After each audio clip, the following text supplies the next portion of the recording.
જય માતાજી, જય ગોગા મહારાજ.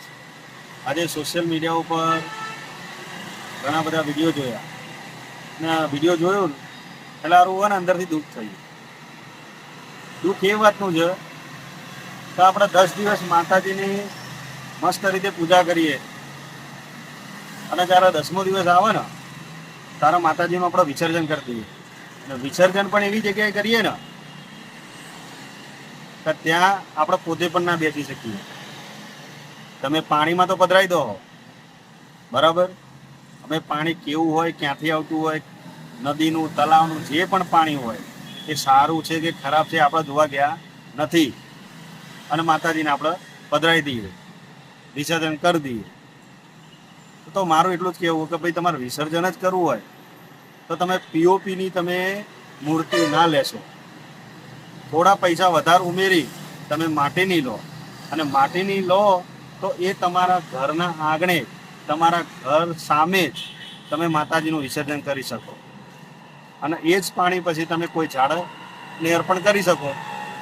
એથી કરી આપણી જે ભક્તિ કરેલી છે ને એમાં ભંગ ના પડે. આપણી પૂજા જે કરી છે નિષ્ફળ ના જાય. આ તમે 10 દિવસ જે પૂજા કરી હોય અને પછી જ્યાં ત્યાં તમે મેકી દો. એ મેં જોયું સોશિયલ મીડિયા પર ઘણા બધા વિડીયો જોયા મેં. તો વિડીયોના માધ્યમથી એટલી તો આપણને ખબર પડી કે ભાઈ લોકો પૂજા તો કરે છે પણ એના સામે છેલ્લે જતા પૂજા ઉપર બધું પાણી ફેરવી નાખવા. તો આ રીતે પૂજા ના કરાય. અને લોકો શું કરતા હોય, એક અદેખાઈ, કોઈ કાવડી મૂર્તિ લાવી હોય તો કોઈ કાવડી લાવે, કોઈ કાવડી લાવે. અરે ભાઈ, એ રીતે ના હોય. મનથી માનો તો ભગવાન માતાજી બધા એક જ છે. તમે મનથી યાદ કરશો ને તો 100% તમે વગડામાં છો તો એ માતાજી તમારી સહાય કરવા આવી જશે. એવું હાટું નહીં કે મૂર્તિઓ લાવો તો જ તમારી માતાજીની પૂજા થશે. તમારા જો 100% તમારા માતાજીને પૂજા તમે કરો છો તો પછી એને જ્યાં ત્યાં અપમાનિત થાય એ રીતે ના રાખશો, પાણીમાં ના મૂકશો. તમારા ઘરના આંગણે જ તમે રાખો અને ત્યાં જ તમે વિસર્જન કરો.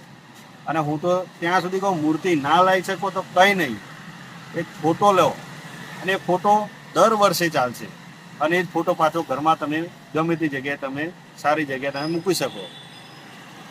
તો એ રીતે માતાજીનું અપમાન પણ ના થાય અને આપણી પૂજા પણ નિષ્ફળ ના જાય. તો હું દરેકને એટલું જ કહીશ કે માતાજીનું અપમાન થાય એ રીતે પૂજા ના કરશો.